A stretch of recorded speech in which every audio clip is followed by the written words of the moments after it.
Shema Israel.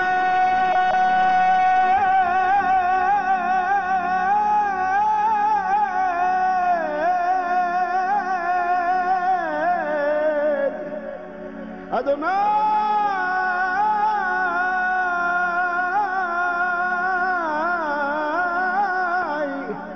Eloheinu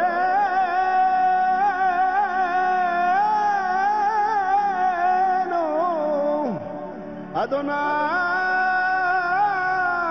Echad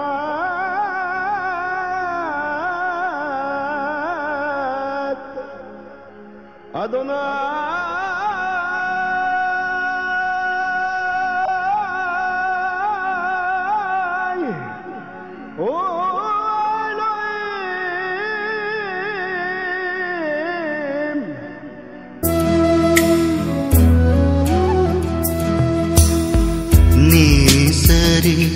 உன்மேலே பிரியம் வைத்தீரே அகலம் ஆழம் எந்த அளவும் இல்லா அன்பு காட்டினீரே இரக்கத்திலும் கிருபையிலும்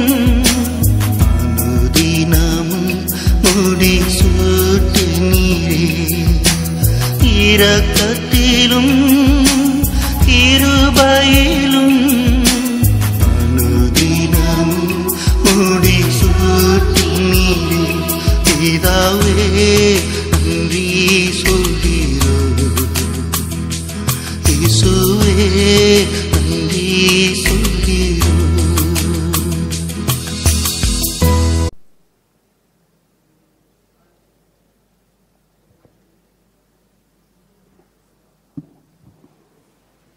கர்த்தருடைய பரிசுத்த நாமம் மகிமைப்படுவதாக.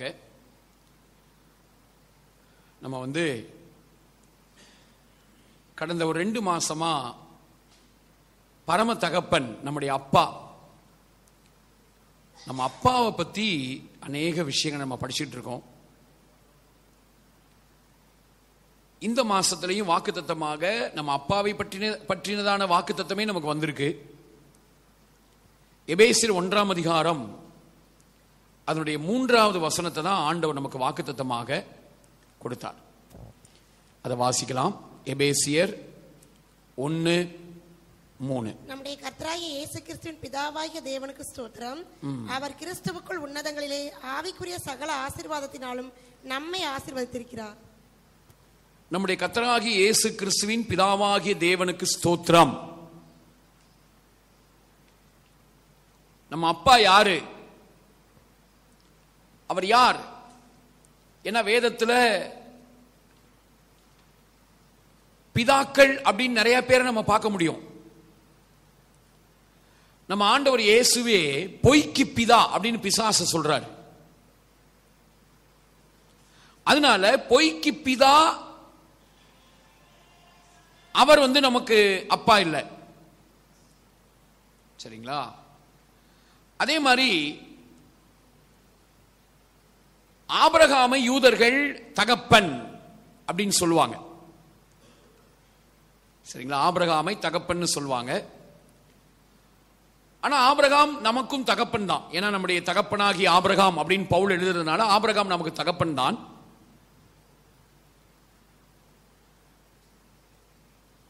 அவருடைய வாழ்க்கை நமக்கு ஒரு ஆசீர்வாதமா இருக்கு. ஆனா நம்ம இங்க கவனிக்கிறது யார்? நமக்கு என்றென்றைக்குமே நமக்கு அப்பாவா இருக்கிறது யாரு அப்படின்னா நம்முடைய கர்த்தராகிய இயேசு கிறிஸ்துவின் பிதா. ஆபிரகாம தகப்பனாக்குனதே இவர்தான். டெட்டா இருந்தவரை டேட் ஆக்குனதே. அவன் நிலைமை என்னங்க? சரீரம் செத்துருச்சு, டெட்டான நிலைமையில இருந்தவர் தான் டேட் ஆக்குனார், அப்பாவாக்குனார். அப்படி ஆக்குனவரே யாரு? இந்த கர்த்தராகிய இயேசு கிறிஸ்துவின் பிதா. அப்போ இந்த நாட்களில் நாம் அவரை நம்முடைய கர்த்தராகி இயேசு கிறிஸ்துவின் பிதாவாக, அதாவது இயேசு கிறிஸ்து எப்படி பிதாவை நமக்கு காண்பிச்சிருக்கிறாரோ அந்த விதமாக நாம் அவரை அனுபவிக்க வேண்டும். இது ஒரு நாள் 2 நாள் நடக்கிற மேட்டர் கிடையாது. இது நம்முடைய வாழ்க்கையில படிப்படியாக நம்முடைய மனது இதுக்கு நேரா, இவருக்கு நேராக நம்ம படிப்படியா நம்முடைய மனசு திரும்பணும்.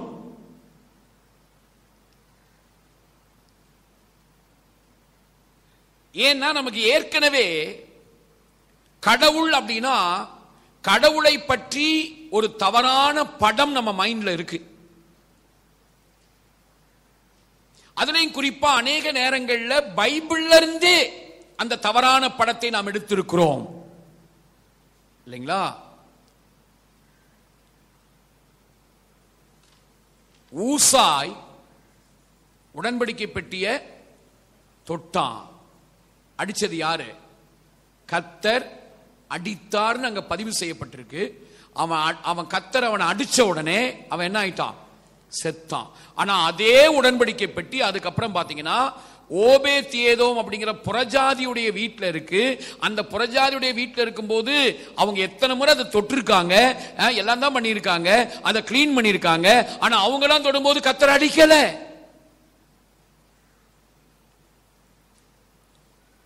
அப்ப என்ன அர்த்தம்? என்ன அர்த்தம்?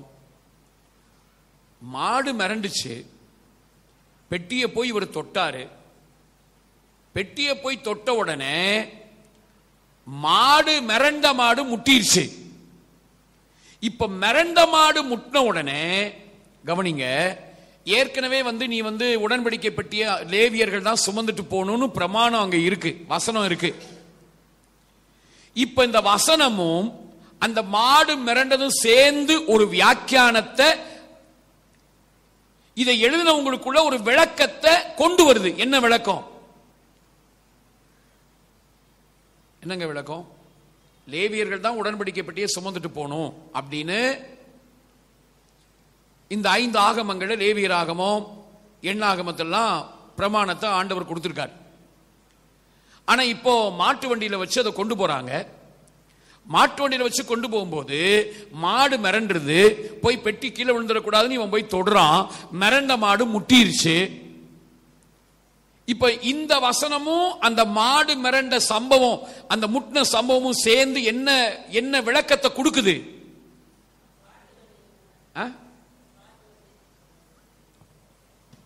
அங்க அடிச்சது யாரு? கர்த்தர் அப்படிங்கிற விளக்கத்தை அவங்களுக்கு கொடுக்குது. சரிங்களா?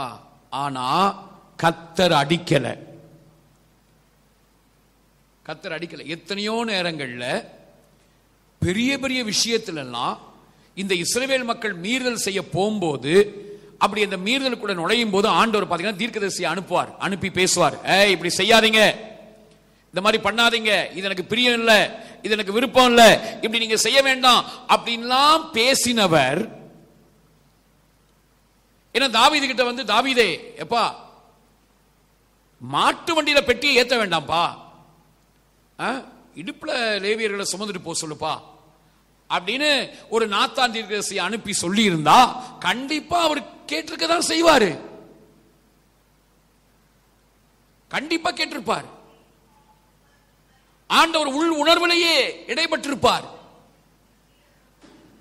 சரிங்களா? இப்போ பட்சேபாளுடைய விஷயத்துல, பட்சேபாளோட ஆண்டவர் தாவீது போய் தவறு செய்ய போகும்போது கர்த்தர் உள் உணர்வுல தடுத்தாரா இல்லையா?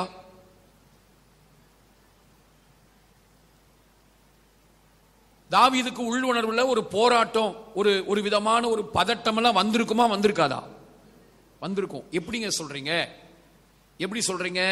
அந்த 2 சாமுவேல் 12ஆம் அதிகாரத்துல ஒரு வேர்டு அங்க வரும் பாருங்களேன். நீ என்னை அசட்டை பண்ணி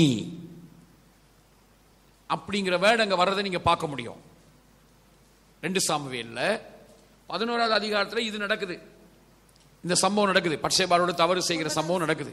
9 9 10 படிங்க. 9, 10 ரெண்டையுமே சேர்ந்தே படிங்க. கர்த்தருடைய பார்வைக்கு பொல்லாப்பான இந்த காரியத்தை செய்து அவருடைய வார்த்தையை நீ அசட்டை பண்ணது என்ன? ஏத்தியனாகிய உரியாவை நீ பட்டயத்தால் மடிவித்து அவன் மனைவியை உனக்கு மனைவியாக எடுத்துக்கொண்டு அவனை அம்மோன் புத்திரரின் பட்டயத்தாலை கொன்று போட்டாய். இப்போதும் நீ என்னை அசட்டை பண்ணி. பாருங்க, முதல்ல வார்த்தையை அசட்டை பண்ணன்னு போட்டிருக்கு. அடுத்து நீ என்னை அசட்டை பண்ணி. அப்போ அங்க ஆண்டவருடைய இடைப்படுதல் நடந்திருக்குங்க. மனசுல ஆண்டவர் ஏதோ குறுகுறுன்னு ஏதோ ஒரு விதமான ஒரு போராட்டம், ஒரு விதமான ஒரு கலக்கம் தாவீதுக்கு வந்திருக்கு. அதையும் மீறி தான் அந்த தப்பை அவர் பண்ணியிருக்கார். அந்த மாதிரி இங்க அந்த மாதிரி ஒரு குறுகுறுன்னு வந்திருந்ததுன்னா தாவீது கண்டிப்பா ஓகே வேண்டாம் அப்படின்னு பண்ணியிருப்பாரு. சோ அங்க கர்த்தர் அடிக்கல. சோ இந்த மாதிரி பைபிள்ல இருந்தே சில வன்முறை சம்பவங்களுக்கு ஆண்டவர் தான் காரணம் அப்படிங்கிற மாதிரியான ஒரு படத்தை வைத்து அந்த மாதிரி கடவுள் அப்படிதான் இருப்பாரு அப்படிங்கிற ஒரு தவறான படத்தை நாம் வைத்திருக்கும் அந்த நிலையிலிருந்து நோ, ஆண்டவர் அப்படி கிடையாது. இயேசு பிதாவை எப்படி காண்பித்தாரோ அந்த பிதாதான் என்னுடைய அப்பா அப்படின்னு அப்பாவை அனுபவிக்கும்படியாக இந்த நாட்கள் ஆண்டவர் அவரை நமக்கு வெளிப்படுத்த விரும்புகிறார். எத்தனை பேர் ஆமேன்? சந்தோஷமா ஆமேன் சொல்லுங்க. உடன்படிக்கை பெட்டியை தொட்டவனா யார் அடிக்கல? கர்த்தர் அடிக்கலங்க. கர்த்தர் அடிக்கல. எலியா அக்கினி இறக்குனார் இல்லையா, அதுக்கு காரணம் யார் கிடையாது. எலியா அக்கினி இறக்குனதுக்கு காரணம் யார் இல்ல? தைரியமா சொல்லுங்க, யார் இல்ல? கர்த்தர் காரணம் இல்ல. சரியா? எலியா பயத்தினால அவருக்கு அந்த வரத்தை ஆண்டவர் தந்திருந்தார். அவர் நினைச்சா வானத்தை அடைக்க முடியும், வானத்தை திறந்து மழையை பெய்ய வைக்க முடியும். சரிங்களா? இப்ப இந்த பாகால் தீர்க்கதரிசிகள் மாதிரி மோசமானவங்களை அழிக்கிறதுக்கு அக்கினி இறக்கும்படியாக அந்த விதமான ஒரு வரத்தை, அதாவது சூப்பர் நேச்சுரல், அந்த இயற்கையின் மேல இயற்கைக்கு கட்டளை கொடுக்கிற அந்த வரத்தை எலியாவுக்கு ஆண்டவர் கொடுத்திருந்தாரு. ஆனா அந்த வரத்தையே எலியா தனக்கு ஏற்பட்ட பயத்தின் நிமித்தமாக தவறாக பயன்படுத்தி இருக்கிறார். அதுக்கு காரணம் கர்த்தர் இல்லை. இத்தனை பேருக்கு நான் சொல்றது புரியுது? எப்படியா சொல்றீங்க? கர்த்தர் காரணம் இல்லைன்னு எப்படி சொல்றீங்க? பைபிள்ல போட்டிருக்குல்ல, பைபிள்ல போட்டிருக்கு. லூக்காவில் 8ஆம் அதிகாரமா இருக்கலாம், இல்ல 9ஆம் அதிகாரமா இருக்கும். சமாரியாவுக்கு போறார் இயேசு, நம்முடைய ஆண்டவர் இயேசு. சமாரியாவுக்கு போகும்போது இந்த மக்கள் அவரை ஏத்துக்க மாட்டேங்கிறாங்க. அப்படி அவங்க ஏத்துக்கலன்னு சொன்ன உடனே இந்த யோவானும் யாக்கோபும் இடிமுழக்கத்தின் மக்கள் உங்களுக்கு பேர் வச்சிட்டார் இல்லையா, அப்படி இடிமுழக்கத்தின் மக்களா இருக்கிற அவங்க ஆண்டவர்கிட்ட ஒரு கேள்வியை கேட்கிறாங்க. ஐயா, எலியாவுடைய நாட்கள்ல அக்கினி இறக்குன மாதிரி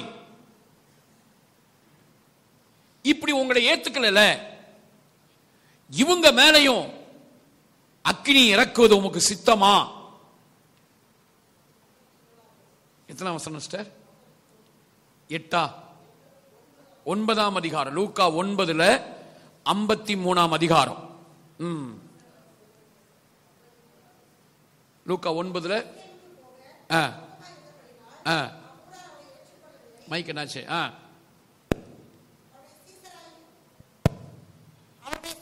யாக்கோபும் யோவானும் அதை கண்டபோது, ஆண்டவரே, எலியா செய்தது போல வானத்திலிருந்து அக்கினி இறங்கி இவர்களை அழிக்கும்படி நாங்கள் கட்டளையிட உமக்கு சித்தமா என்று கேட்டார்கள். உமக்கு சித்தமா அப்படின்னு கேட்டாங்க. அவர் திரும்பி பார்த்து, நீங்கள் இன்ன ஆவி உள்ளவர்கள் என்பதை அறியீர்கள் என்று அதட்டி, இப்படி அவர் அதட்டாம ஓகே பண்ணியிருந்தார்னா பழைய ஏற்பாட்டில் நடந்த வன்முறை சம்பவங்களுக்கெல்லாம் அவர் தான் காரணர்னு ஒத்துக்கலாம்.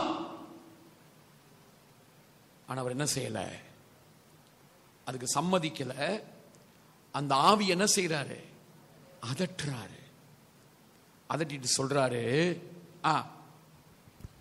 மனுஷகுமாரன் மனுஷனுடைய ஜீவனை அழிக்கிறதற்கல்ல ரட்சிக்கிறதற்கே வந்தார் என்றார். மனுஷகுமாரன் மனுஷனுடைய ஜீவனை அழிக்கிறதுக்கு இல்ல, அப்படியானா அக்கினி இறக்கி அங்க அழிச்சதுக்கு யார் காரணர் கிடையாது.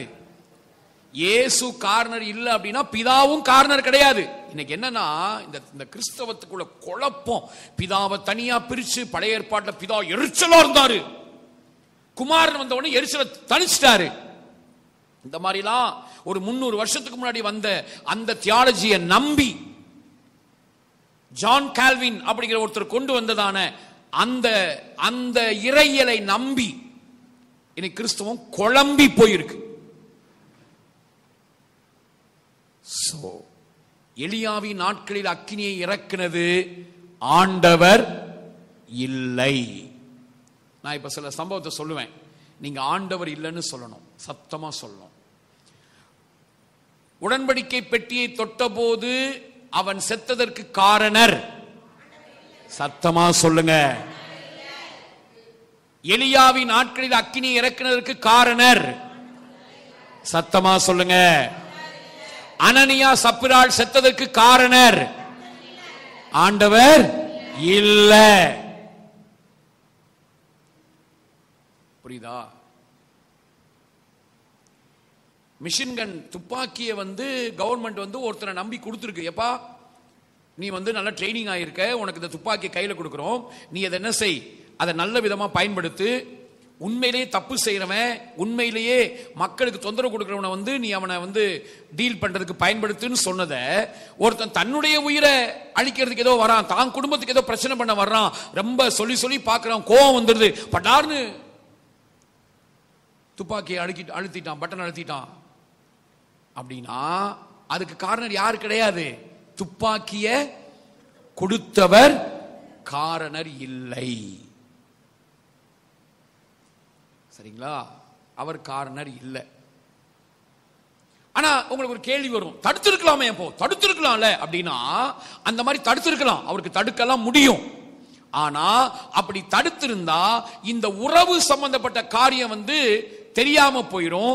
ஆண்டவர் நினைச்சதெல்லாம் என்னன்னா, நான் யாருன்னு நானே உங்களுக்கு காட்டுறேன்டா, என் தன்மை என்னங்கிறத, என்னுடைய அன்பு எப்படிப்பட்டதுங்கிறத, என்னுடைய மனதுருக்கம் எப்படிப்பட்டது, என் பிதா எவ்வளவு நல்லவர், எவ்வளவு உருக்கமானவர் அப்படிங்கிறத நானே உங்களை மாதிரி மனுஷனா மாம்சத்துல நானே காட்டுறேன் உங்களுக்கு அப்படின்னு தான் அவர் காட்டுறார். சரிங்களா? உண்மையிலே சொன்னா பழைய ஏற்பாட்டில் அவங்க எல்லாம் அப்படி எழுதினதை அவர் நான் அப்படி இல்லைன்னு அந்த நேரத்தை நிரூபிக்காம பழிய சுமந்துக்கிட்டார். சோ இப்படி உடன்படிக்கை பற்றிய தொட்டவனை அடிச்சாருன்னு நம்ம மனசுல அந்த மாதிரி ஒரு கற்பனையில் இருக்கிற அந்த கற்பனை தெய்வத்தை நம்ம பார்க்க போறதில்லை. அதை தூக்கி எறிஞ்சிட்டு இதுக்கெல்லாம் காரணரா இல்லாத அன்பே நிறைந்த கர்த்தராகிய இயேசு கிறிஸ்துவின் பிதாவை நாம் அனுபவிக்கணும்னு சொல்லி அப்பா விரும்புகிறார். சந்தோஷமா ஆமென் சொல்லுங்க, சந்தோஷமா ஆமென் சொல்லுங்க. இமேஜர் கொடுப்பாங்க, அவர் தாங்க நமக்கு அப்பா. தாயாக தேற்றி தந்தையாக ஆற்றி தோள் மீது சுமந்திடும் என் இயேசையா. ஒரு தாயாக தேற்றி தந்தையாக ஆற்றி தோள் மீது சுமந்திடும் என் இயேசையா. உம்மை போல புரிந்து கொள்ள யாரும் இல்லை, உம்மை போல அரவணைக்க,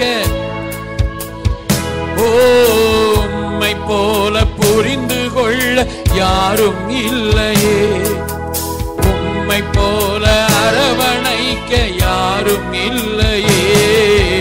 நீர் போதும் என் வாழ்விலே இயேசையா, நீர் போதும் என் வாழ்விலே, நீர் போதும் என் வாழ்விலே என் இயேசையா, நீர் போதும் என் வாழ்விலே. நீ எப்படா தப்பு செய்வோ உன் கண்ணை குத்தலாம், நீ எப்ப நீ தவறுவ உன்னை பலார்னு அறையலாம் அப்படின்னு சொல்லி, நீ எப்ப நீ தடுமாறுவ உன்னை போட்டு தள்ளிடலாம் அப்படின்னு கங்கணம் கட்டிட்டு இருக்கிற ஒரு கடவுளை நம்ம ஆராதிக்கல. உங்க மேல என் மேலையும் எந்த நிலையிலும் கோபம் கொள்ளாமல் நம்மளை வாழ வைக்கிறத மட்டுமே குறியாக வைத்திருக்கிற ஒரு நல்ல அப்பாவை நாம் ஆராதிக்கிறோம். கவனிங்க, இது உங்களுக்கு எந்த அளவுக்கு புரியுது புரியலங்கிறது எனக்கு தெரியல. ஆனா இப்ப நான் சொல்ற இத துரைத்தனங்கள், அதிகாரங்கள், வல்லமைகள் எல்லாம் கவனிச்சிட்டு இருக்கு. நல்ல துரைத்தனங்கள், அதிகாரங்கள், வல்லமையெல்லாம் இதை கேட்டு சந்தோஷப்படுது. கெட்ட துரைத்தனங்கள், அதிகாரங்கள், வல்லமையெல்லாம் அதை கேட்டு நடுங்குதுங்க. எனக்கு தெரியும்.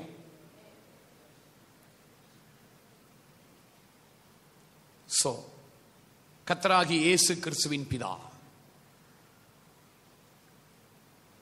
பருக் ஹூ ஹா எலோஹிம் வே அபி அடோனேனோ யெஷுவா ஹமஷியாஹ். சரி, அப்போ இந்த கர்த்தராகி இயேசு கிறிஸ்துவின் பிதா, அவரால் நமக்கு உண்டாகிற விளைவுகள் என்ன? ஒரு 13 விளைவுகள் இருக்கு. அதுல போன 1ஆம் தேதி அன்னைக்கு எத்தனை பார்த்தோம்? 1 தான் பார்த்தோம். என்ன பார்த்தோம்? அவர் என்ன செய்யறார்? நம்மை ஆசீர்வதிக்கிறார். அந்த ஆசீர்வாதத்தை நான் சொன்னேன். அது என்னது? ட்ரிபிள் ஒன் பிளஸிங் சொன்னேன். அந்த ட்ரிபிள் ஒன் பிளஸிங் என்னது? உபாகமம் 1:11, 11வது மாசம் 1ஆம் தேதி அந்த ட்ரிபிள் ஒன்ல என்னது? என்ன ஆசீர்வாதம் கொடுக்கிறாரு? ஆவிக்குரிய ஆசீர்வாதம். அதுக்குள்ள நமக்கு தேவையான சுகம், ஐஸ்வர்யம், பலன், ஆரோக்கியம், சமாதானம், சந்தோஷம் எல்லாம் அதுக்குள்ள அடங்கி இருக்குன்னு நம்ம கவனிச்சோம். சரி, இன்னைக்கு அடுத்த ஆசீர்வாதத்துக்குள்ள நம்ம கடந்து போவோம். நம்முடைய கர்த்தராகிய இயேசு கிறிஸ்துவின் பிதா, அவரை நாம் அனுபவிக்கும் போது, அவருடைய அன்புல நம்ம அப்படியே மயங்கி இருக்கும் போது, அந்த அன்புல நம்ம கலிகூறும் போது நமக்கு உண்டாகிற அடுத்த விளைவு என்ன? அந்த எபேசியர் 1ஆம் அதிகாரம் 16, 17, 18, 19 வசனங்கள் எல்லாம் படிக்கும் போது, இடைவிடாமல் உங்களுக்காக ஸ்தோத்திரம் பண்ணி என் ஜெபங்களில் உங்களை நினைத்து நம்முடைய கர்த்தராகிய இயேசு கிறிஸ்துவின் தேவனும் மகிமையின் பிதாவுமானவர். பாருங்க, இங்க திரும்பவும் கர்த்தராகிய இயேசு கிறிஸ்துவின் தேவனும் மகிமையின் பிதா. சோ கர்த்தராகிய இயேசு கிறிஸ்துவின் பிதாவை பத்தி இங்கேயும் பேசுறார். மகிமையின் பிதாவானவர் தம்மை நீங்கள் அறிந்து கொள்வதற்கான ஞானத்தையும் தெளிவையும் அளிக்கிற ஆவியை உங்களுக்கு தந்தரல வேண்டும் என்றும். இரண்டாவது, அவர் என்ன செய்யறாரு? ஞானத்தையும் தெளிவையும் அளிக்கிற ஆவியை நமக்கு கொடுக்கிறார். கர்த்தராகிய இயேசு கிறிஸ்துவின் பிதாவை நம்ம அனுபவிக்க அவரோடு நம்ம நெருங்க பயமில்லாம தைரியமா நம்ம எந்த நிலைமையில இருந்தாலும் சரிங்களா, கர்த்தராகிய இயேசு கிறிஸ்துவின் பிதா, அவரை நாம் நெருங்க என்ன நடக்குதுன்னா, நமக்கு அவர் என்ன கொடுக்கிறாரு? ஞானத்தையும் தெளிவையும் அளிக்கிற ஆவியினால நம்மள நிரப்புறார். சரிங்களா? சோ ஆவியானவர் நமக்குள்ள ஞானத்தையும் தெளிவையும் அளிக்கிற ஆவியானவராக நமக்குள்ள இருப்பாரு. அதே மாதிரி நம்முடைய மைண்ட் பாத்தீங்கன்னா ஞானமும் தெளிவும் உள்ள மைண்டாக, நம்முடைய மனது ஞானமும் தெளிவும் உள்ள மனதாக மாறிடும்.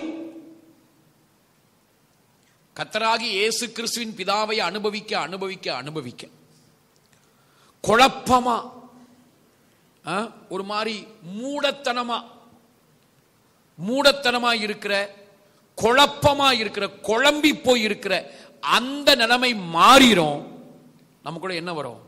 ஞானமும் தெளிவும் உள்ள ஆவி. இந்த ஞானமும் தெளிவும் உள்ள ஆவி வரும்போது அங்க சொல்லப்பட்டிருக்கு பாருங்க, திரும்ப அந்த வசனத்தை படிங்க. நம்முடைய கர்த்தராகிய இயேசு கிறிஸ்துவின் தேவனும் மகிமையின் பிதாவுமானவர் தம்மை நீங்கள் அறிந்து கொள்வதற்கான ஞானத்தையும் தெளிவையும் அளிக்கிற ஆவியை உங்களுக்கு தந்தருள வேண்டும். அந்த ஞானத்தையும் தெளிவையும் அளிக்கிற ஆவி நமக்குள்ள இருக்கும்போது அப்பாவை அறிகிற அறிவு நமக்குள்ள நாளுக்கு நாள் வளர்ந்து கொண்டே இருக்கும். எங்க அப்பா யாரு? எங்க அப்பா பிதா யாரு? எங்க அம்மா ஆவியானவர் யாரு? எப்படி இருக்காங்க? எங்க ஆண்டவர் இயேசு மூத்த அண்ணன் அவர் எப்படி இருக்காரு? என்னை எவ்வளவு வேல்யூ பண்றாரு? அவங்க 3 பேரும் என்னை எவ்வளவு வேல்யூ பண்றாங்க? என்னை எவ்வளவா என்ன நெருங்கி இருக்காங்க? என்னை எவ்வளவு உயர்ந்த ஸ்தானத்துல வச்சிருக்காங்க அப்படின்னு சொல்லி அவரை அறிகிற அறிவு நமக்குள்ள நாளுக்கு நாள் வளர்ந்துகிட்டே இருக்கும். அந்த அறிவுங்கிறது வெறும் மூளை அறிவு கிடையாதுங்க, உறவினால் உண்டாகிற அறிவு. ஆண்டவரோடு இருக்கிற அந்த உறவினால வர்ற அறிவு இருக்கு பாருங்க, அந்த உறவின் அறிவு, அந்த நெருக்கம் நமக்குள்ள நாளுக்கு நாள் பெருகிக்கிட்டே இருக்கும். அவர் எவ்வளவு என்ன வேல்யூ பண்றாரு, என்னை எவ்வளவா மதிக்கிறார். ஏசாயா 43ஆம் அதிகாரத்தில் ஏற்கனவே படிச்சோம், ஆனாலும் உங்களுக்கு நான் ஞாபகப்படுத்துறேன். அந்த 3-4 வசனத்தை 3 மெசேஜ் வெர்ஷன் எடுமா, உங்க செல்போன்ல மெசேஜ் வெர்ஷன்ல அப்படி தமிழ்ல படிங்க. ஏசாயா 43 அவர் எப்படி நம்மளை வேல்யூ பண்றாரு. இது நீங்க இந்த மாதிரி வசனத்தெல்லாம் மறக்கவே கூடாது. வாழ்க்கையில சில போராட்டங்கள்லாம் வரும்போது, சில சூழ்நிலைகள், கடினமான சூழ்நிலைகள் வரும்போது இந்த மாதிரி வசனத்தை நம்ம மறக்காம நம்ம மைண்ட்ல இந்த மாதிரி வசனங்கள் இருந்துச்சு, அதை அடிக்கடி நம்ம அதை கற்பனை செய்ய, அதை நினைக்க, அதை நினைச்சு வாவ் இப்படி என்ன வேல்யூ பண்றீங்களாப்பா அப்படின்னு அதை அடிக்கடி வியக்கிற ஒரு அனுபவம் இருந்துச்சுன்னா, அந்த போராட்டங்கள் வரும்போது அதை தூசு மாதிரி உதறிட்டு ஜெயிச்சு தொடச்சு போட்டுட்டு ஜெயிக்கிறவங்களா முன்னேறி போயிடுவோம். படிங்க. நான் இஸ்ரவேலின் பரிசுத்தரும் உன் இரட்சகருமாய் இருக்கிற உன் தேவனாகிய கர்த்தர் உன்னை மீட்கும் பொருளாக எகிப்தையும் உனக்கு ஈடாக எத்தியோப்பியாவையும் சேபாவையும் கொடுத்தேன். நீ என் பார்வைக்கு அருமையானபடியால் கனம் பெற்றாய். நானும் உன்னை சிநேகித்தேன். ஆதலால் உனக்கு பதிலாக மனுஷர்களையும் உன் ஜீவனுக்கு ஜனங்களையும் கொடுப்பேன். சரி, அப்படி சொல்றாருல. இப்ப அதுல மெசேஜ் வெர்ஷன்ல இந்த ஏசாயா 43:3-4 வசனத்தை வாசிங்க. Because I am God. நான் தேவன். Your personal God. என்னங்க சொல்றாரு?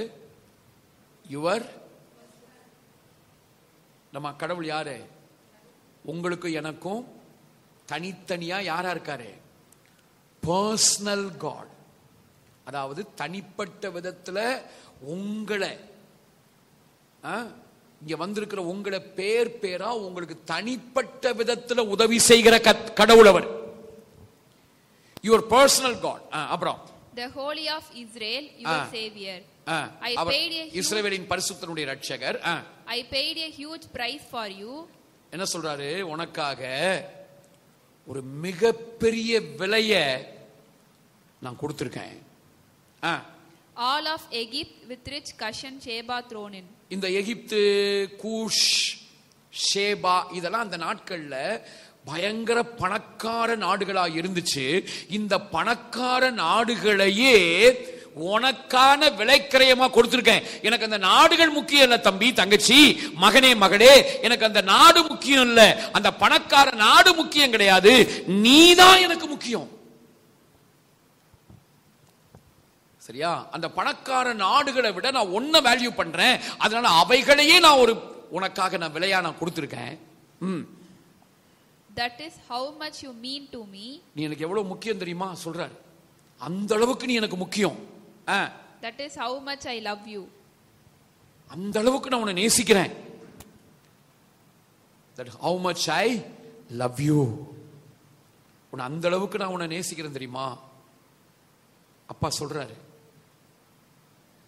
3 பேரும் சேர்ந்து சொல்றாங்க. அப்பாவும் அம்மாவும் மூத்த அண்ணனும் நம்முடைய மணவாளனுமா இருக்கிற இயேசு, பிதா, ஆவியானவர் 3 பேரும் சேர்ந்து சொல்றாங்க, நீ எங்க குடும்பத்துல அவ்வளவு முக்கியம். அது மட்டும் இல்ல, படிங்க, அடுத்த வசனம் படிமா.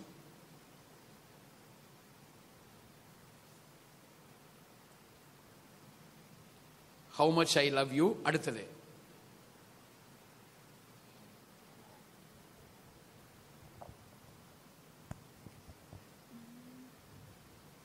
For I am the Lord your God, the Holy One of Israel, your Savior. I give Egypt for your ransom, Cushan, Seba in your stead. Since you are precious and honored in my sight, and because I love you, I will give people in exchange for you, nations in exchange for your life. இது message வெர்ஷனா?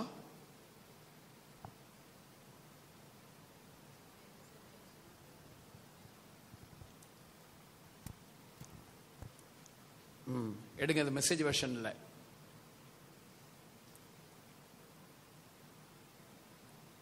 Scale கொடுப்போம், அப்படியே அவங்க எடுக்கட்டும்.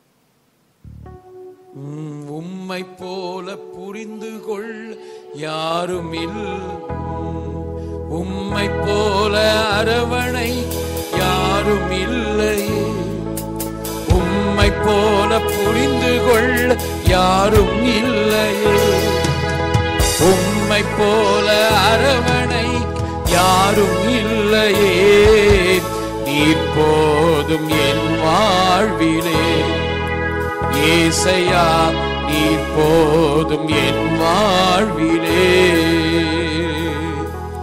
நீர் போதும் என் வாழ்விலே, ஏசையா நீர் போதும் என் வாழ்விலே. That is how much you mean to me. That is how much I love you. I had sell off the whole world to get you back. உன்னை திரும்ப கொண்டு வர்றதுக்கு, அப்படியே வச்சிருமா, உன்னை திரும்ப கொண்டு வர்றதுக்கு என்ன செய்வேன், உலகத்தையே வித்தாவது உன்னை கொண்டு வந்துருவேன். அடுத்து சொல்றாரு, trade the creation just for you. இந்த முழு சிருஷ்டிப்பு இருக்குல்ல, அத கூட உனக்காக விற்று உன்னை திரும்ப கொண்டு வந்துருவேன். அந்த அளவுக்கு நீ என்ன முக்கியம்னு சொல்ற அப்பா, சும்மா நீ ஒரு பெட்டியை தொட்டனோன்னு அடிச்சிருவாரா? ஏதோ நீ ஒரு தப்பு பண்ணிட்ட அடா அப்படின்னு அடிச்சிருவாரா?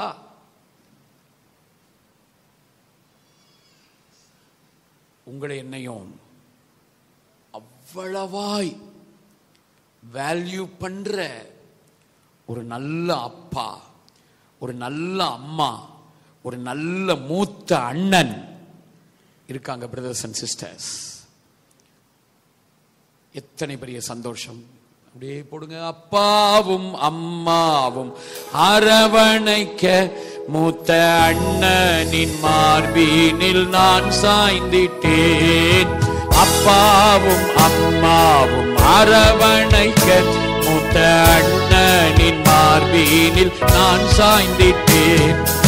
அல்லேலூயா, ஆமென், அல்லேலூயா, இல்லை இல்லா அன்புக்கோ அல்லேலூயா, ஆஹா அல்லேலூயா, ஆமென், அல்லேலூயா, இல்லை இல்லா அன்புக்கோ அல்லேலூயா, ஆஹா அல்லேலூயா, ஆமென். ஷப்ரஹரபனா கரா ஷிபரகரா அன்புக்கோ அல்லேலூயா, ஆஹா அல்லேலூயா, ஆமென், அல்லேலூயா, இல்லை இல்லா அன்புக்கோ அல்லேலூயா. இதை அறியறதுக்கு ஞானமும் தெளிவும் உள்ள ஆவிய அப்பா கொடுக்கிறாரு. அப்பா கொடுக்கிறாருங்க. என்னை எவ்வளவா வேல்யூ பண்ற ஒரு நல்ல அப்பா இருக்கிறாரு. இப்படி என்ன வேல்யூ பண்றாருங்கிறத இப்ப நம்ம வசனத்துல படிச்சிருக்கோம். ஆனா இது போதாது. இது உங்க ஆழ் மனசுக்குள்ள பதிகிற அளவுக்கு நீங்க இதை கற்பனை செய்யணும், அடிக்கடி இதை யோசிக்கணும், இதை வாயால சொல்லணும். இது வந்து உங்க மைண்ட தொடணும். இது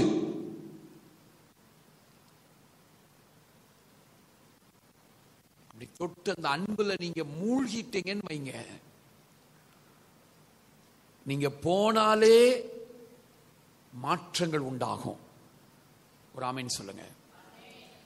எங்க மியூசிக் இல்லை, பாட்டு இல்லை, எதுவுமே இல்லை. ரொம்ப சர்வசாதாரணமா ராம்பாபு பாஸ்டர் ஐயா, அந்த ஐயா வந்து சும்மா அவங்க வேர்வையை டிஷ்யூ பேப்பர் எடுக்க சொன்னாங்க. வேர்வையை தொடச்சாங்க. எங்கம்மா வச்சாங்க மோனி? காதுல. என்னாச்சு? காது கேட்காத காது ஓபன் ஆயிடுச்சு.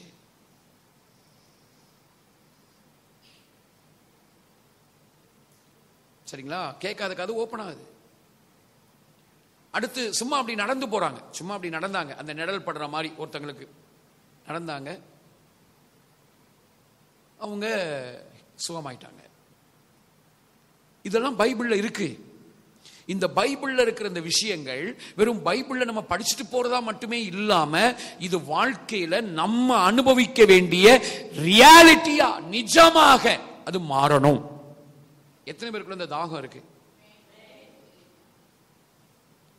அது நடக்கணும்னா இந்த சத்தியம் உங்களுக்கு புரியணும். சரிங்களா? இந்த சத்தியம் உங்களுக்கு புரிய வேண்டும், புரியணும். இவ்வளவா என்ன மதிக்கிற, என்ன வேல்யூ பண்ற, என்ன ஹானர் பண்ற, என்ன இவ்வளவு உயரத்துல வச்சிருக்கிற ஒரு நல்ல அப்பா எனக்கு இருக்காரு. என்ன பூச்சியா, புழுவா, கழுதையா, நாயா, பேயா அப்படியெல்லாம் என்ன ஒரு பார்க்கல. அப்படிங்கிற ஒரு தெளிவு, அறிவு நமக்கு இருக்கும்போது, யார் என்ன சொன்னா என்ன, யார் என்ன பேசினா என்ன, யாரு இருந்தா என்ன, யாரு போனா என்ன, எல்லாரும் இருப்பார்கள், போவார்கள். ஒருவேளை கொஞ்சம் போனாங்கன்னா கொஞ்சம் மனசு கஷ்டமா இருக்கும். ஆனா அதுலயே அப்படியே மூழ்கி நம்ம ஸ்டக் ஆயிட மாட்டோம். ஏன்னா நம்முடைய அடையாளத்தை நம்ம அங்க வைக்க கூடாது. நானும் இப்போ எனக்கு ஆண்டவர் பாஸ்டரா ஊழியம் செய்யறது எனக்கு கர்த்தர் கொடுத்திருக்கிற ஊழியம். இது எனக்கு அவர் தந்திருக்கிற ஒரு பொறுப்பு, ஒரு உத்தியோகம். ஆனா இது என்னுடைய அடையாளம் கிடையாது. அதனால இப்ப இருக்கிற தலைமுறையிட்ட நான் சொல்றேன், பாஸ்டர்னு கூப்பிடாத, அங்கிள்னு கூப்பிடு.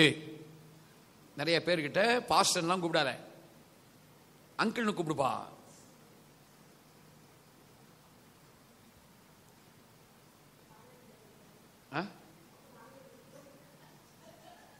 கூப்பிடுனா கூப்பிடுங்க, கூப்பிடுங்க, நல்லது. அப்படி கூப்பிட்டாதான் இந்த ஃபேமிலி ரிலேஷன்ஷிப் வந்து நல்லா அது இதாகும். ஏன்னா இதெல்லாம் நம்முடைய அடையாளத்தில் வைக்கிறோம்னு வைங்க, இது நம்ம அடையாளத்தில் வச்சிருந்தோம்னா, இது நாளைக்கு பாஸ்டர் அப்படின்னு கூப்பிடுவீங்க, பாஸ்டர்னு கூப்பிடுவோம். அப்புறம் நாளைக்கு ஏதோ ஒன்று நான் சொல்றது உங்களுக்கு பிடிக்கல அப்படின்னா, பாஸ்டர் அப்படி கூட போஸ்டர் அப்படின்னு கூப்பிடுவீங்க. அன்னைக்கு அது என்ன ஆயிரும், நமக்கு அது ஹர்ட் ஆகும். இப்ப என் அடையாளத்தை நான் அதை வைக்கிறேன்னு வைங்க, நீங்க என்னன்னு கூப்பிட்டாலும் அது எனக்கு ஒரு பெரிய மேட்டரா இருக்க போறதில்லை. எனக்கு ஒரே ஒரு அடையாளம், என்ன வேல்யூ பண்ற ஒரு நல்ல அப்பா இருக்காரு, அவர் எனக்கு அப்பா, நான் அவருக்கு பிள்ளை. இந்த ஒரு அடையாளம் தான், இதுதான் நமக்கு நிரந்தரம். ஓகே, சோ நம்மளை இவ்வளவா வேல்யூ பண்ற ஒரு நல்ல அப்பா, இதை அறிவதற்கான ஞானத்தையும் தெளிவையும் அளிக்கிற ஆவிய கர்த்தராகிய இயேசு கிறிஸ்துவின் பிதா நமக்கு கொடுக்கிறார். அடுத்து மூணாவது என்னன்னா, நம்முடைய கர்த்தராகிய இயேசு கிறிஸ்துவின் பிதா என்ன கொடுக்கிறாரு? திரும்ப படிங்க, இந்த 17 இருந்தே.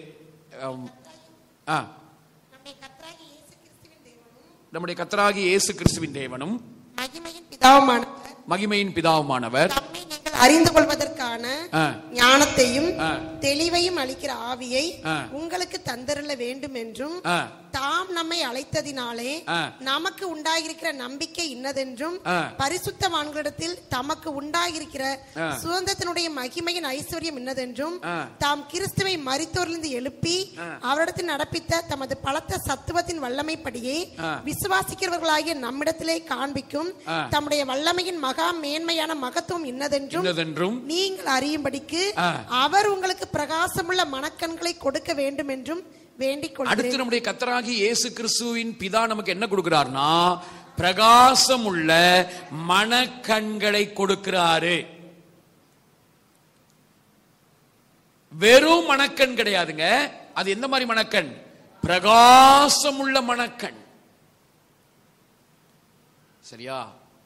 இப்ப நம்ம படிச்ச அந்த வசனம் இருக்குல்ல, அந்த வசனத்துல இருக்கிற இந்த விஷயங்கள் எல்லாம் அப்படியே வல்லமையின்படி மகா மேன்மையான ஐஸ்வர்யத்தின் மகத்துவத்தின் அதெல்லாம் போட்டிருக்குல்ல, அதை நான் சுருக்கமா சொல்றேனே, அதை நீங்க எப்படி புரிஞ்சுக்கணும்? ஒரு 3 மேட்டர் தான். திரும்ப அதை படிங்க சிஸ்டர், திரும்ப படிங்க. தாம் கிறிஸ்துவை மரித்தொழுந்து எழுப்பி அவரிடத்தில் நடப்பித்த தமது பலத்த சத்துவத்தின் வல்லமையின்படியே இருக்குல்ல. சரியா? இங்க அது ரொம்ப முக்கியமான வார்த்தை. தாம் அதை தாம் படிங்க. தாம் கிறிஸ்துவை மரித்தோரிலிருந்து எழுப்பி. அப்ப அவர் யாரு? மரித்தோரிலிருந்து எழுப்புகிற, மரித்தோரை எழுப்புகிற ஒரு அப்பா நமக்கு இருக்கிறாரு. அப்போ இந்த வசனத்துல முதலாவது சொல்லப்பட்டிருக்கிறது, அவர் யாரு? நம்முடைய ஆண்டவர் யார்? மரித்தோரை எழுப்புகிறவர். சரி, அப்புறம் அவரிடத்தில் நடப்பித்த தமது பலத்த சத்துவத்தின் வல்லமைப்படியே விசுவாசிக்கிறவர்களாகிய நம்மிடத்தில் காண்பிக்கும் தம்முடைய வல்லமையின் மகா மேன்மையான மகத்துவம் இன்னதென்று. இதெல்லாம் என்ன? இந்த மகா மேன்மையான வல்லமை இன்னதென்று. அதனால இது என்னன்னா, நமக்குள்ள என்ன இருக்கு? முதல்ல அவர் யாரு, ரெண்டாவது அவர் நமக்குள்ள எதை வச்சிருக்கிறார், எதை வைத்திருக்கிறார். வாட் we have, நமக்கு என்ன இருக்கு அப்படிங்கறத பாக்குறோம். அப்புறம் நீங்கள் அறியும்படிக்குன்னா அவர் நம்மளை கொண்டு என்ன செய்வாரு.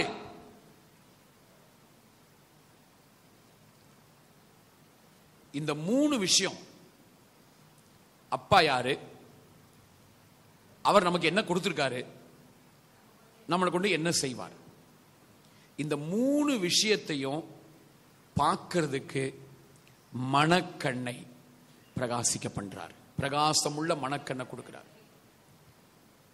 இந்த பிரகாசமுள்ள மனக்கண்கள் இருக்கும்போது அப்பா யாருன்னு நமக்கு தெரிய வரும். அவர் யாரு? மரித்தோரை எழுப்புகிறவர். ஏங்க, செத்த இயேசுவை, மரித்த இயேசுவை 3 நாட்கள் ஆகுது கல்லறையில சீல் போட்டு எல்லாம் பண்ணி பயங்கரமா, அதாவது வெளியே வர்றதுக்கு வாய்ப்பே கிடையாதுங்கிற அளவுக்கு மூடி வச்சிருக்காங்க.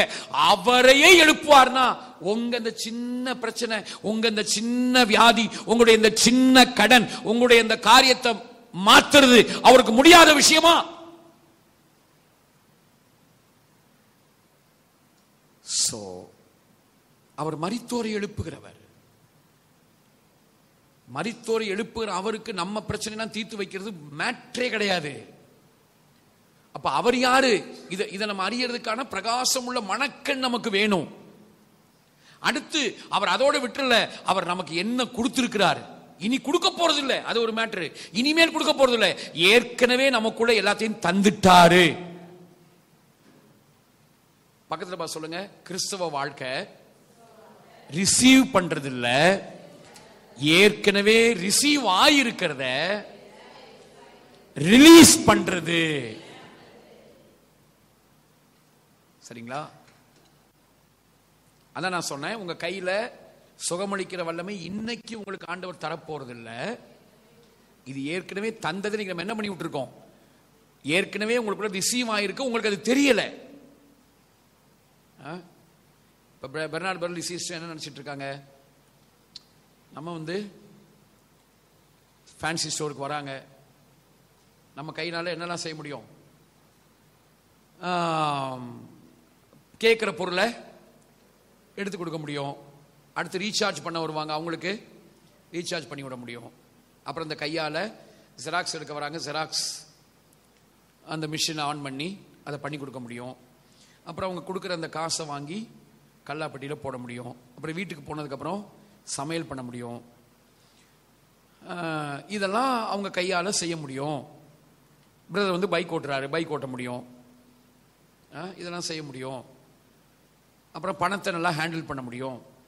இதெல்லாம் உங்க கையில் ஆண்டவர் தந்திருக்காரா? ஆமா. ஆனா அவங்க இன்னும் எந்த எந்த காரியத்துக்கு அவங்க மனக்கண் எதை பார்க்க ஷார்ப்பா இல்லை இப்ப இருக்கு. ஆனா உங்க கையிலேயே ஆண்டவர் ஏற்கனவே என்ன தந்திருக்காரு? சுகமளிக்கிற வல்லமையை உங்க கையில தந்திருக்கிறாரு. உங்க கையில் அந்த பவர் இருக்கு. ஏன்னா ஏற்கனவே நமக்கு என்ன அண்டர்ஸ்டாண்டிங் இருந்திருக்கும்? இதெல்லாம் யார் செய்ய வேண்டியது? ஊழியக்காரங்க தாங்க செய்வாங்க.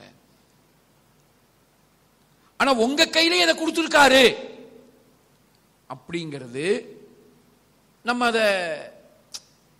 அதை ஒருவேளை பைபிள்ல படிச்சா கூட எனக்கெல்லாம் இது இருக்குமாங்க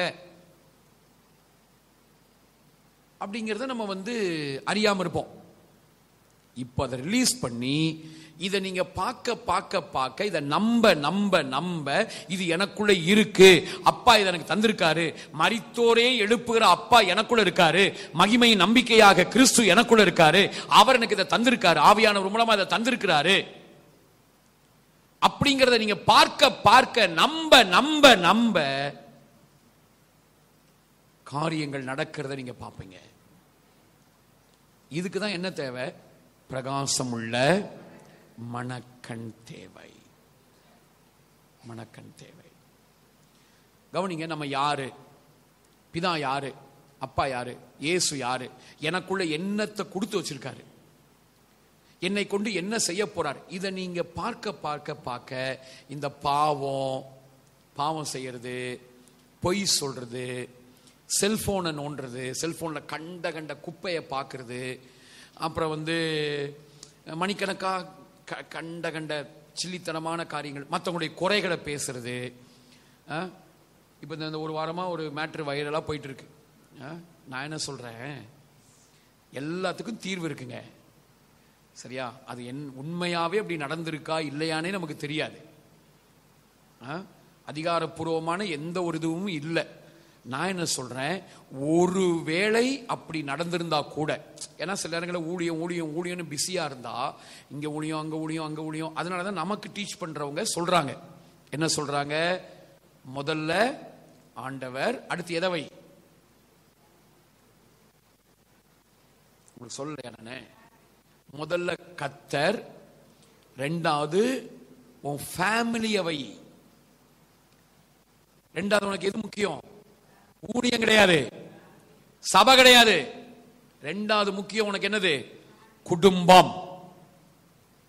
அதுக்கு அப்புறம் தான் உனக்கு என்னது?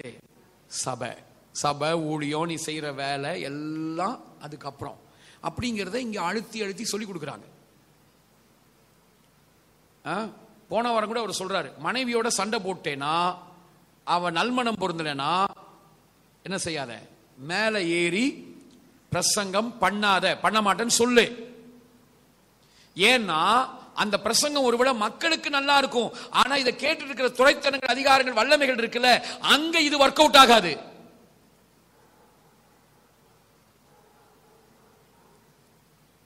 சரிங்களா? இப்படி நமக்கு காரியங்களை சொல்லி கொடுக்குறாங்க. இப்ப இந்த மாதிரி டீச்சிங்ஸ் எல்லாம் அதை எந்த அளவுக்கு அவங்க சீரியஸா எடுத்திருப்பாங்களா எடுக்கலையா நமக்கு தெரியாது, எதுவுமே தெரியாது.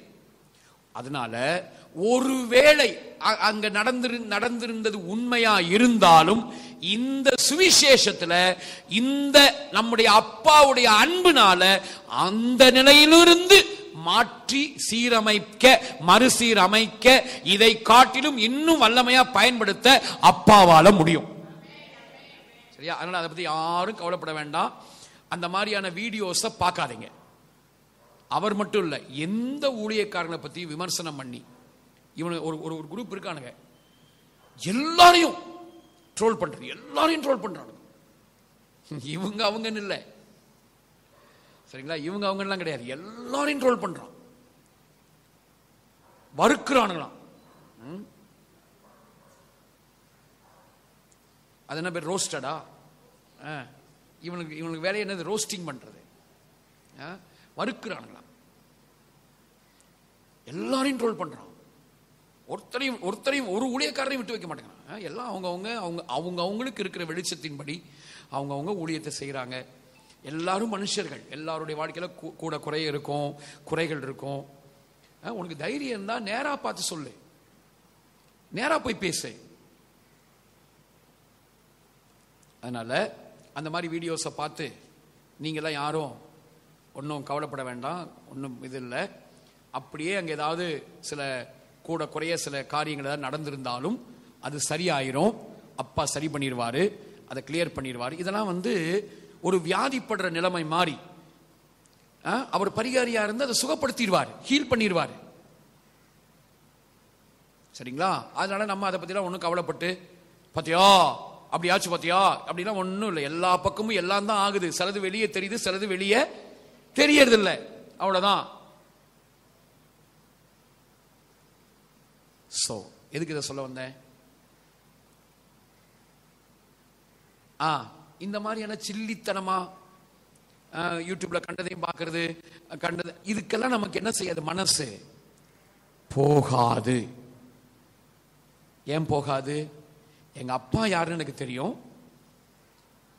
எனக்குள்ள என்ன கொடுத்துருக்காருன்னு எனக்கு தெரியும், என்ன கொண்டு என்ன செய்ய போறாருன்னு எனக்கு தெரியும். அதை பார்க்கறதுக்குரிய மனக்கண் பிரகாசமாயிட்டே இருக்கு. அது பிரகாசம் ஆக ஆக ஆக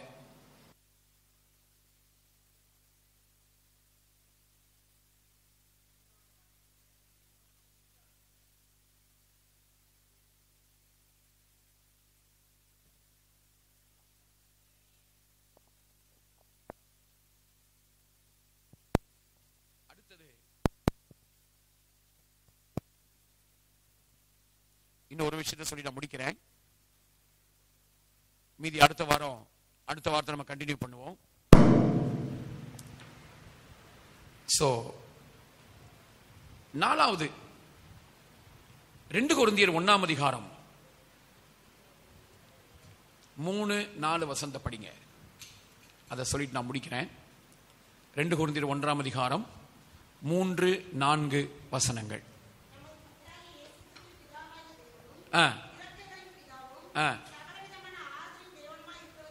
ஸ்தோத்திரம்.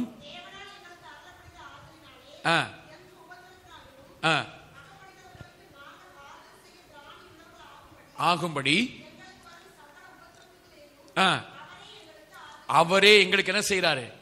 ஆறுதல் செய்ய. அப்ப கர்த்தராகி இயேசு கிறிஸ்துவின் பிதா, கர்த்தராகி இயேசு கிறிஸ்துவின் பிதாவை நம்ம அனுபவிக்க அனுபவிக்க அனுபவிக்க அவர் என்ன செய்யறார்னா நமக்கு ஆறுதல் செய்கிறார். இந்த உலகத்தில் இருக்கிற மனுஷர்கள் நிறைய பேர் ஆறுதல் சொல்லுவாங்க, ஆனா நம்முடைய கர்த்தராகி இயேசு கிறிஸ்துவின் பிதா ஆறுதல் சொல்றவர் இல்ல, ஆறுதல் செய்வார். பிரதர் சிஸ்டர், நீங்க எந்த உபத்திரவத்தில் நீங்க அகப்பட்டாலும் அந்த உபத்திரவத்துக்கு காரணம் நம்முடைய அப்பா கிடையாது. அவர் உங்களை உபத்திரவப்படுத்துற சைடில் அவர் இல்லை. ஆனா இந்த உலகத்தில் உபத்திரவம் வருதா? ஆமா வரும், வருது. சரியா? ஏன்னா இந்த உலகத்தில் தீமை அப்படிங்கிற ஒரு ஒரு ஒரு ஒரு காரியம் இருக்கிறதுனால இந்த உலகத்தில் நமக்கு அவ்வப்போது உபத்திரவங்கள் வருது, எல்லாம் வருது. ஆனா அந்த உபத்திரவத்தை அவர் கொடுக்கல. அவர் எங்க நிற்கிறார்னா உபத்திரவப்பட்டிருக்கிற நம்மை நமக்கு ஆறுதல் செய்யும்படியாக. இன்னும் சொல்ல போனா அந்த உபத்திரவத்தில் நீங்க அகப்பட்டு நீங்க அழுவீங்கல்ல, உங்க கண்கள்ல கண்ணீர் வடியும் தெரியுமா? கண்டிப்பா நம்முடைய ஆண்டவர் யெஷுவா, நம்முடைய ஆண்டவர் இயேசு அந்த உபத்திரவத்தில் அகப்பட்டிருக்கிற உங்களுக்கு ஆறுதல் செய்வாரு. அந்த உபத்திரவத்தில் அகப்பட்டிருக்கிற உங்களுடைய வாழ்க்கையில, என்னுடைய வாழ்க்கையில அதை மறுசீர் அமைப்பார், வாழ்க்கையை கட்டி எழுப்புவார், எல்லாம் செய்வார். ஆனாலும் அந்த உபத்திரவ நேரத்தில் கொஞ்சம் தாங்க முடியாம நீங்க அழுவீங்கல்ல, உங்க கூட அவரும் அழுறாரு.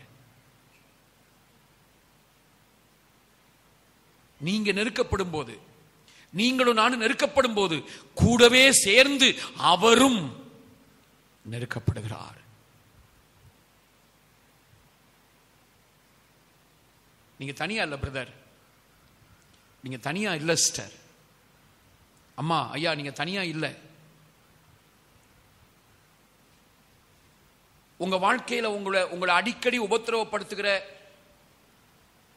ஏற்கனவே உங்களுக்கே தெரியாம உங்களுக்குள்ள ஏற்பட்டிருக்கிற காயங்கள், சின்ன வயசுல நீங்க நேசிக்கப்படாம போனது, சின்ன வயசுல உங்களுக்கு கிடைக்க வேண்டிய அன்பு கிடைக்காம போனதுனால, சின்ன வயசுல நீங்க தனிமைப்படுத்தப்பட்டதுனால, உங்க அம்மா அப்பா உங்களை ஸ்ட்ரிக்ட்ங்கிற பேர்ல ரொம்ப ஓவரா அடிச்சு இப்படியெல்லாம் உங்களை காயப்படுத்தின நிமித்தமாக, அல்லது வேலை வேலை அல்லது ஊழியம் ஊழியம் அப்படின்னு சொல்லிட்டு உங்களையே கண்டுக்காம இருக்கிற அந்த மாதிரி ஒரு பேரண்ட்ஸ் இருந்தாங்கன்னா, அல்லது எதிர்மறையாக உங்களை பத்தி பேசப்பட்ட வார்த்தைகள், நீ விளங்க மாட்டடா, உருப்பட மாட்ட, நீ அப்படி இப்படின்னு சொல்லி உங்களை பற்றி பேசப்பட்ட எதிர்மறையான வார்த்தைகள், அல்லது எதிர்பாராம நடந்த இழப்புகள், அசம்பாவிதங்கள், இதெல்லாம் நமக்குள்ள ஏற்படுத்தி இருக்கிற காயங்கள் இருளாக, உடைந்த பகுதிகளாக நம்ம ஆத்மாவுக்குள்ள அங்கங்க ஒட்டிக்கிட்டு இருக்கு பாருங்க. அதன் மூலமா அவ்வப்போது நம்ம அநேக உபத்திரவத்தை சந்திக்கும்படியாக அது அது அது நம்மளை அப்படி கொண்டு போகும்போது, அந்த உடைஞ்ச பகுதிக்குள்ளேயும் ஆண்டவர் இருக்கிறாரு, அந்த காயத்தின் பகுதிக்குள்ளேயும் அவர் இருக்கிறாரு. இன்னும் சொல்ல போனா, நீங்க சொதப்பி இருப்பீங்க பாருங்க. நீங்க நீங்க நீங்க மிஸ்டேக் பண்ணி உங்க திருமண வாழ்க்கையா இருக்கலாம், தப்பா செலக்ட் பண்ணிட்டோமோ அப்படின்னு உங்களுக்கு தோன்ற மாதிரி உங்க திருமண வாழ்க்கையா இருக்கலாம், அல்லது நீங்க முடிவெடுத்த வேற ஏதோ ஒரு காரியமா இருக்கலாம். அந்த காரியத்தில் நீங்க சொதப்பி இருக்கிற மாதிரி உங்களுக்கு ஃபீல் ஆகலாம். அதனால என் வாழ்க்கையே நரகமா இருக்கு அப்படின்னு நீங்க நினைக்கக்கூடிய விதத்தில் நீங்க இருக்கலாம். அந்த நரகத்துக்குள்ளேயும் அவர் இறங்கி அந்த நரகத்தையும் பரலோகம் ஆக்கும்படியாக அங்கேயும் அவர் இறங்கி இருக்காரு. அதையும் ரெஸ்டோர் பண்ணிடுவார், மறுசீர் அமைச்சிருவார். அவருக்கு முடியாது, அவருக்கு ஆகாதுன்னு சொல்லக்கூடிய எந்த விஷயமும் இல்லை. நமக்கு தெரிஞ்சது ஒரு வழிதாங்க, ஆனா அவருக்கு 1000 வழிகள் இருக்கு. தேவைப்பட்ட உனக்காக பைபிளே இல்லாத ஒரு புதிய வழியை கூட உண்டாக்குவார். சரியா? அவர் பைபிள் படிதான் செயல்படணும்னு அவசியம் இல்லை. அந்த மாதிரி எல்லாம் ஒரு குறுகின வட்டத்தில் இருக்கக்கூடாது. அவர் கிரியேட்டிவா ஒரு புது வழிய, யாருக்குமே செய்யாத ஒரு புதிய வழியில உனக்கு அவர் செய்வாரு. ஆறுதல் செய்கிறவர் அப்படின்னா அந்த அளவுக்கு அவர் ஆறுதல் செஞ்சார்னா அந்த அளவுக்கு கிரியைகள் நடக்கும். கிரியை நடக்குங்க. அதான் நான் சொல்றேன், அந்த அற்புதங்கள்லாம் பைபிள்ல போட்டிருக்கிற மாதிரி தான் நடக்கணும் அப்படின்னா நீங்க நினைக்க கூடாது. ஏன்னா புதிய காரியத்தை செய்வன் சொல்லியிருக்காரு. புதிய காரியத்தை செய்வன்னா பைபிள்ல இருக்கிற மாதிரியே தான் செய்வன்லாம் இல்ல, பைபிள்ல இருக்கிற மாதிரியும் செய்வாரு. அவசியப்படும் போது புதுசா யாருக்குமே செய்யாத விதத்தில் உங்க வாழ்க்கையை செஞ்சு உங்க வாழ்க்கையை ரெஸ்டோர் பண்ணுவார். அவர் ஆறுதல் செய்தார்னா இதெல்லாம் நடக்கும். எழுந்து நிற்போம். மீதி அடுத்த வாரம் கண்டினியூ பண்ணுவோம். 4 விஷயத்தை பார்த்திருக்கோம். இன்னும் 9 விஷயங்கள் இருக்கு. எல்லாம் அப்படி எழுந்து நிற்போம். தேங்க்யூ அப்பா.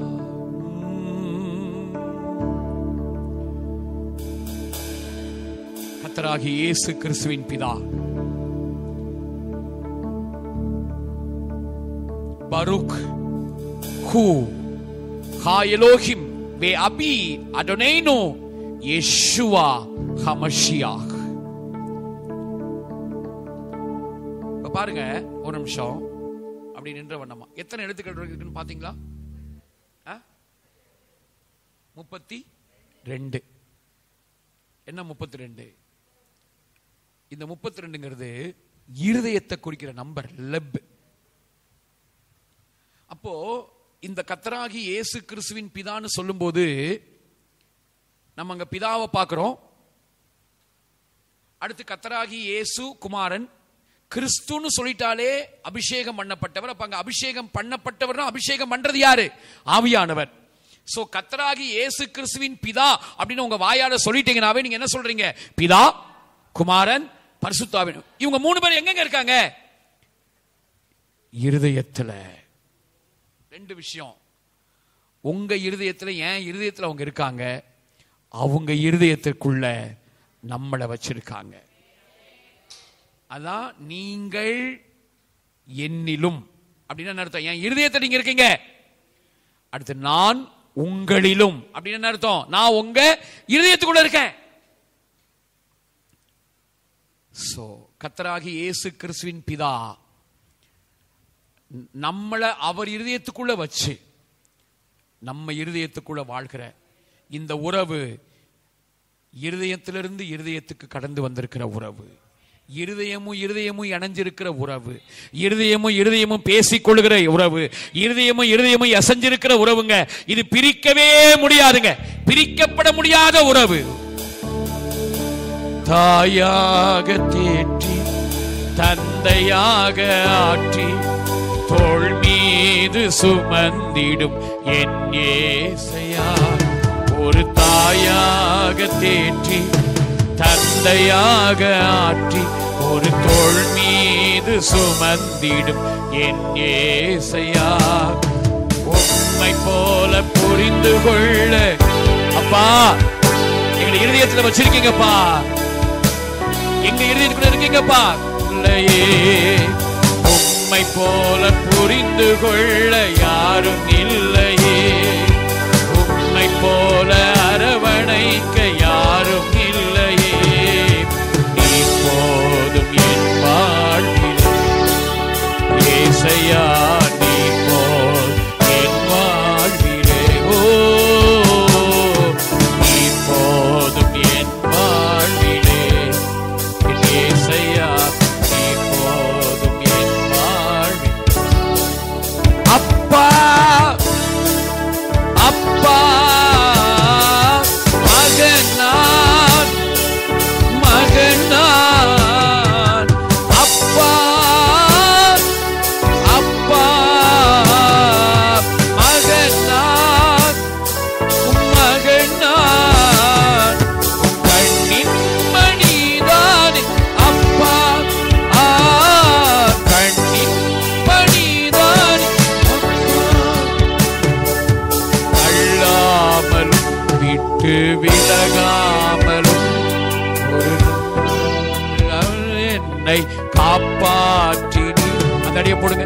அல்லாமலும் விட்டு விலகாமலும் அவமானத்தில் இருந்து என்னை காப்பாற்றினி. அணைத்துக் கொண்டீர், என்னை முத்தம் செய்தீர், ரெட்டை களைந்து எனக்கு புது வஸ்திரம் தந்தீர். அணைத்துக் கொண்டீர், என்னை முத்தம் செய்தீர், ரெட்டை களைந்து எனக்கு புது வஸ்திரம் தந்தீர். அப்பா அப்பா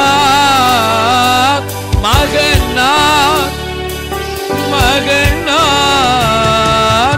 அப்பா அப்பா மகனான் மகனான் கண்ணின் மணிதான் அப்பா கண்ணின் மணிதான் அப்பா. ஒரு நிமிஷம் அப்படியே அப்பாவுடைய சமூகத்தை உணருங்க. அப்பா உங்களோட பேசுவார், உங்களோட தனியா பேசுவார். இப்போ ஒரு 2 நிமிஷம் நம்ம ஜெபித்து முடிக்கிறதுக்கு முன்னாடி 2 minutes எல்லாரோடையும் தனித்தனியா பேசுங்கப்பா. அவங்க வாழ்க்கையை பத்தி நீங்க பேசுங்க பேசுங்க பேசுங்க. உங்களுக்கு ஏதோ ஒரு தரிசனம் வரும். இப்போ 2 நிமிஷத்துல ஏதோ ஒரு வசனம் வரும், உள் உணர்வுல ஏதோ ஒரு எண்ணம் வரும். அப்பா பேசுறார் பாருங்க, அதை அப்படியே பாருங்க.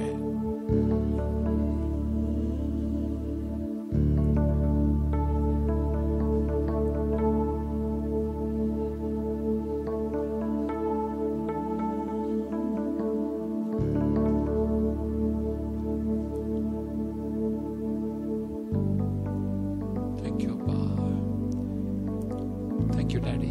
Thank you, Appa. Thank you, Appa. Thank you, Appa. Thank you, Appa. Thank you, Appa. Thank you.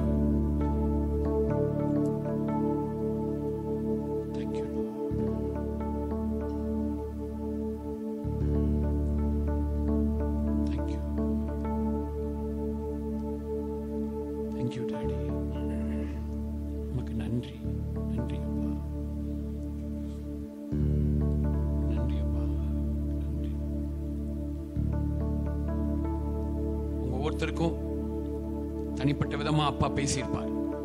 தரிசனத்தின் மூலமாகவோ அல்ல உங்களுக்கு ஒரு கற்பனை வந்திருக்கும், அல்லது உங்க உள் உணர்வுல ஒரு சத்தம் கேட்டிருக்கோம். இதெல்லாம் அப்பா பேசுறது. எனக்கு தனிப்பட்ட விதத்தில் அவர் சொன்னது, உன் கோணலானதெல்லாம் நான் செவ்வையாக்குவேன், இருளெல்லாம் வெளிச்சமாக்குவேன். அதே மாதிரி உங்களுக்கு உங்ககிட்ட தனிப்பட்ட விதத்தில் பேசியிருப்பார். அதை நீங்க அப்படியே பிடிச்சுக்கோங்க, அதை பிடிச்சுக்கோங்க. உங்க வாழ்க்கையில நீங்க நிக்கிறதுக்கு உங்களுக்கு அப்பா கொடுக்கிற ஊன்றுகோல் மாதிரி அதை பிடிச்சுக்கோங்க. கடைசியா ஒரு முறை அப்பா அப்பா மகனா மகனா அப்பா அப்பா மகனா மகனா கண்ணின் மணிதான் அப்பா கண்ணின் மணிதானே அப்பா கண்ணின் மணிதானே அப்பா கண்ணின் மணிதானே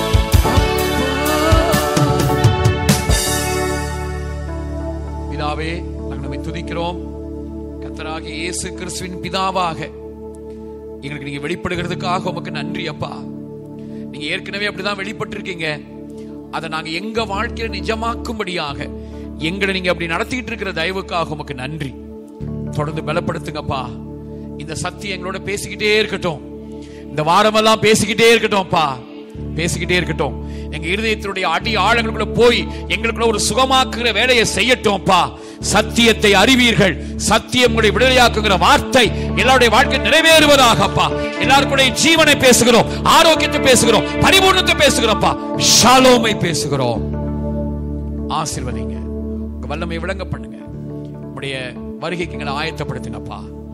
எங்கள் ஆண்டவர் யெஷுவா மஷியாக் நாமத்தில் ஜெபிக்கிறோம் எங்கள் நல்ல பிதாவே, ஆமென். Sharma Israel Adonai Eloheinu Adonai Echad Shema Yisrael Adonai Eloheinu Adonai Echad Shema Yisrael Adonai Eloheinu Adonai Echad. எல்லாரும் சேர்ந்து சொல்லுவோம். என் ஆத்துமாவே கர்த்தரை ஸ்தோத்திரி, உடனே பரிசுநாமத்தை ஸ்தோத்திரி. என் ஆத்துமாவே கர்த்தரை ஸ்தோத்திரி, அவர் செய்த சகல உபகாரங்களை மறவாதே. அவன் அக்கிரமங்களை நாம் மன்னித்து நோய்களை எல்லாம் குணமாக்கி பிராணனை அழிவுக்கு விலக்கி மீட்டு உன்னை கிருபை நாளுக்கு நடிபடி சூட்டி நன்மையினால் வாயை திருப்தி ஆக்குறார்.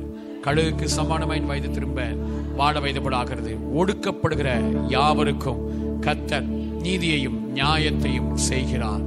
ஆமென். இடது இதயத்தில் வைத்து வலதுகை ஆண்டவருக்கு நேராக உயர்த்தி, இவரே ஹேகா யாவே வயீஷ்மரேகா யாயேர் யாவே பனாவலேகா விகுனேகா ஈசா யாவே பனாவலேகா பயாஷ்யம் லேகா ஷலோம். கர்த்தர் உன்னை ஆசீர்வதித்து உன்னை காக்க கடவர். கர்த்தர் தம்முடைய முகத்தை பிரகாசிக்க கிருபையா இருக்க கடவர். கர்த்தர் தம்முடைய முகத்தை உனக்கு பிரசன்னாக்கி உனக்கு சமாதானம் ஷலோம் கட்டிட கடவர். நம்முடைய கர்த்தராகிய இயேசு கிறிஸ்துவின் கிருபையும் பிதாவாகிய தேவனுடைய அன்பும் பரிசுத்தாவுடைய அந்யோன்ய ஐக்கியமும் இன்றும் என்று சதா காலங்களிலும் நம்முடைய சில பரிசுத்தவான்களோடும் கர்த்தருடைய வருகை வரைக்கும் இருந்து நம்ம எல்லாரையும் காப்பதாக.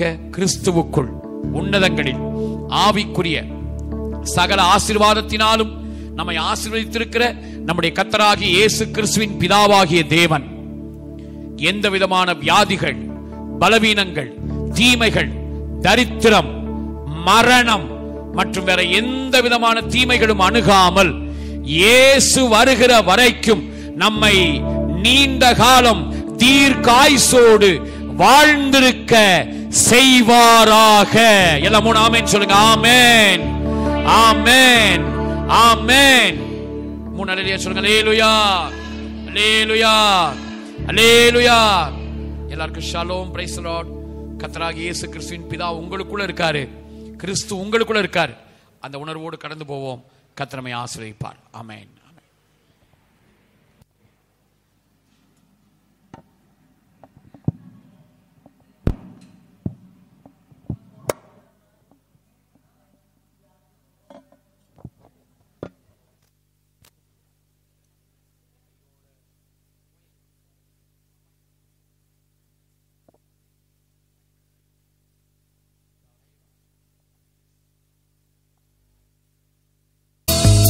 கடந்த நாட்களில் கண்மணி போல பாதுகாத்தீரே, சோதனையில் என்னை தேற்றியே தைரியப்படுத்தினீரே. தீராத நோய்களெல்லாம் சுகப்படுத்தினீரே. தீராத நோய்களெல்லாம் அழுங்குகளால் சுகப்படுத்தினீரே.